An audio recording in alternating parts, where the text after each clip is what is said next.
यकीन मानिए यहाँ पर आकर ना ऐसा लगता है कि आप बस पुराने दौर का हिस्सा बन गए हैं, इस इतिहास का हिस्सा बन गए हैं जिसको हम खूब सेलिब्रेट तो करते हैं लेकिन अफसोस कई बार उसकी कदर नहीं करते हैं। बहरहाल आपको एक सिंपल सा लॉजिक बताते हैं। देखिए, मुख्य द्वार जो है यहाँ से है। हमने आपको बताया कि कैसे सेना आती थी, दुश्मन सेना भी यहीं से आती थी और आमतौर से इंसान की फितरत होती है कि नाक किसी पर आगे चला जाता है क्योंकि वहाँ पर एक दरवाज़ा भी है। लेकिन दैट इज़ द डिसेप्शन। ये दरवाज़ा एक्चुअली खाई को लीड करता है, किले को तो दूसरा रास्ता जाता है और दुश्मन सेना तेज़ी से आगे बढ़कर सीधा खाई में जाती थी।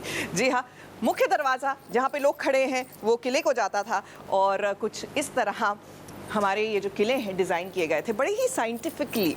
बहरहाल अब चलिए चलते हैं साथिया की ओर, क्योंकि साथ निभाना है साथिया के साथ।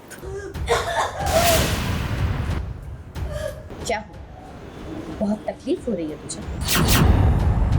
ये तो सिर्फ दर्द की शुरुआत है।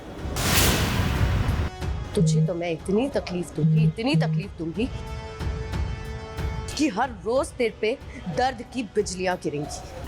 अब मेरी फिक्र मत कीजिए, आप अपने आप की फिक्र कीजिए। मुझे अपनी लड़ाई नहीं आती।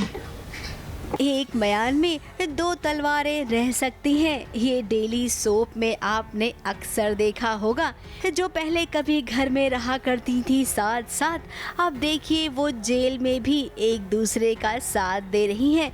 ये कोई और नहीं बल्कि कनक भाभी है। अब कनक भाभी तो जेल में थी लेकिन पीछे पीछे गहना भी आ गई है। अब भाई मोटा भाई है ना, उनकी बदौलत गहना जेल पहुंच गई है। जो जहाँ पे भी मैं होती हूँ और ऐसा ना हो कि कनक वहाँ ना हो, जहाँ कनक हो वहाँ ऐसा ना हो कि गहना ना हो, और जहाँ पे भी हम हो वहाँ पे ड्रामा ना हो, ऐसा भी पॉसिबल नहीं है। जेल में भी हमने नहीं छोड़ा, हम जेल भी एक दूसरे के पास आ ही गए एट दी एंड, और जेल में भी हमने तबाही मचा।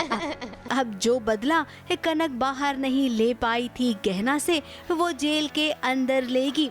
उसे हर तरीके से वो टॉर्चर करेगी। टॉर्चर फेंका मैंने इसके ऊपर, मैं इसके लिए कंकड़ वाला खाना लेके आई, इसको कंकड़ वाला खाना खिलाया। मैं इसके लिए सूखी रोटी भी मैंने इसको खिलाई और मैंने इसको जेल के अंदर भी मैं इसको जितना टॉर्चर कर सकती हूँ, जितना सुना सकती हूँ, मैंने इसके साथ वो सब कुछ किया। तो इसने कनक वाला काम किया है गहना के साथ अंदर। लेकिन कनक, आप ये नहीं जानती हैं कि गहना के साथ बहुत बुरा हुआ है।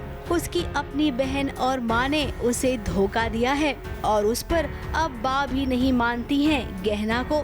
खैर, अब गहना अंदर है तो बहुत जल्द कनक बाहर जाने वाली है क्योंकि उसकी रिहाई जो हो गई है। इसने मुझे जेल भेजा था, मैं तो रिहा हो गई, मैं वापस जा रही हूँ।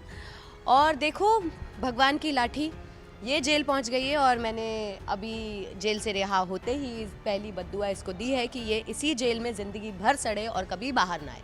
अब गहना अकेले जेल में रहेगी और जेल में लंबा सफर वो कैसे काटेगी ये तो भाई वही जान सकती है। लेकिन हम इतना जरूर जानते हैं कि बहू रानी को जेल में बहुत दिनों तक बंद नहीं किया जा सकता है। कुछ तो ऐसा होगा जिसके चलते गहना जेल से फरार हो जाएगी और देखिए हो भी कुछ ऐसा ही रहा है। इसके आगे अब क्या होगा ये तो आप SBS के अगले एपिसोड में ही देखिएगा।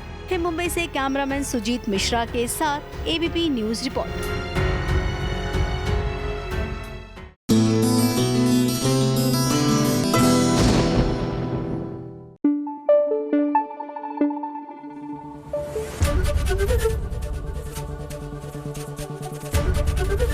ABP न्यूज आपको रखे आगे।